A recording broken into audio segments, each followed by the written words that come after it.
Warahmatullahi wabarakatuh. Perkenalkan, nama saya Marisan Kana. Saya dari kampus STEM Jakarta dengan prodi Teknik Informatika dengan mata kuliah Pendidikan Pancasila oleh dosen Pak Spencer Hutapea. Seringkali kita memahami Pancasila sebagai dasar negara, tapi lebih dari itu, Pancasila adalah sistem nilai, cara pandang, dan berpikir yang menyeluruh. Dalam video ini, kali ini, kita akan membahas tentang Pancasila sebagai sistem filsafat. Bagaimana 5 sila itu membentuk fondasi filosofis sebagai kehidupan bangsa Indonesia. Pertama, apa itu filsafat dan sistem filsafat? Filsafat berasal dari bahasa Yunani, yaitu filosofia, yang berarti cinta kebijaksanaan.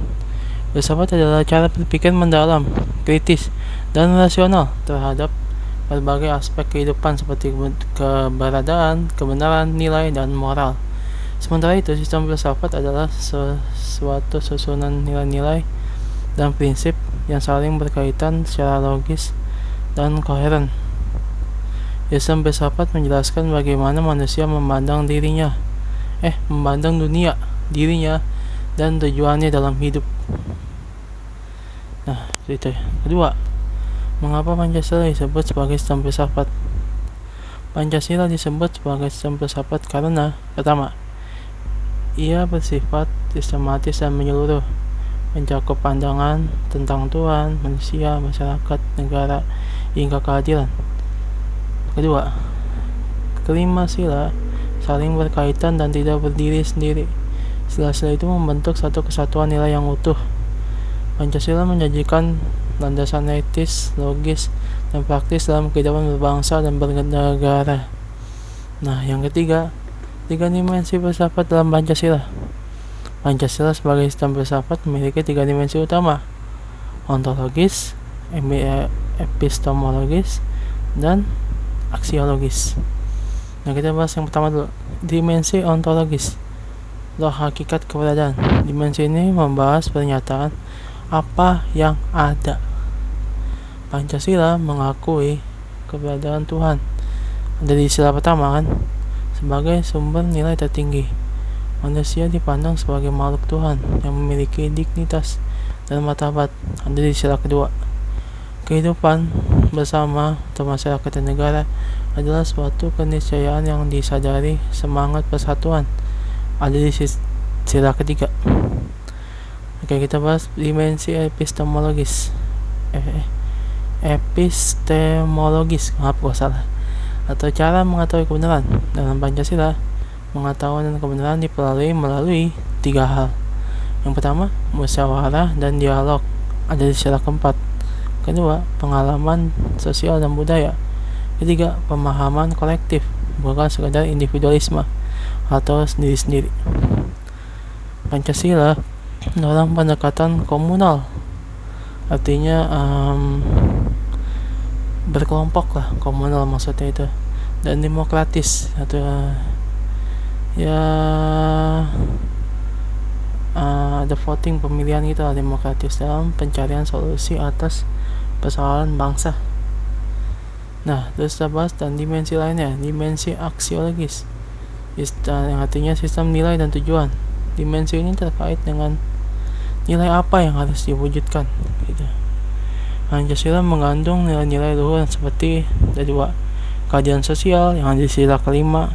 Kedua, kemanusiaan, keadaban, gotong royong, toleransi, dan kearifan lokal. Indonesia banget. Inilah arah tindakan etis yang harus diwujudkan oleh setiap warga negara dan penyelenggara negara. Oke, kita masuk ke keempat, keterkaitan antar sila. Pancasila bukan kumpulan 5 sila yang berdiri sendiri, bukan, tapi satu sistem yang saling mendukung dan menguatkan. Contohnya ada 3. Keadilan sosial, sila kelima, tidak mungkin diwujudkan tanpa demokrasi.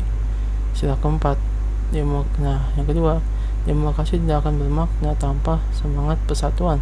Sila ketiga, persatuan. Nah, yang ketiga, persatuan tidak akan kuat tanpa penghormatan terhadap nilai-nilai kemanusiaan dan percayaan Tuhan. Gitu. Jadi, Pancasila bekerja sebagai satu kesatuan filosofis yang hidup. Nah, kita masuk lagi kelima, fungsi Pancasila sebagai sistem filsafat. Dalam praktiknya, Pancasila sebagai sistem filsafat berperan sebagai tiga lagi, dasar moral dan etika dalam kehidupan politik, ekonomi, hukum, dan sosial. Terus yang kedua, panduan berpikir dan bertindak bagi warga negara maupun pemerintah juga. Yang ketiga, kerangka ideologis dan budaya dalam membangun peradaban Indonesia yang adil dan beradab. Oke. Dengan memahami Pancasila sebagai sistem filsafat, kita tidak hanya memahami nilai-nilai luhur bangsa, tetapi juga memiliki arah dan landasan berpikir yang kuat dalam menghadapi tantangan zaman. Pancasila adalah filosofi hidup bangsa Indonesia yang membimbing kita menuju kehidupan bersama yang lebih martabat dan keadilan. Sekian, terima kasih sudah mendengar bahasan saya hari ini. Maaf jika ada kurang-kurang kata atau nggak jelas kata-katanya, mohon maaf. Terima kasih. Assalamualaikum warahmatullahi wabarakatuh.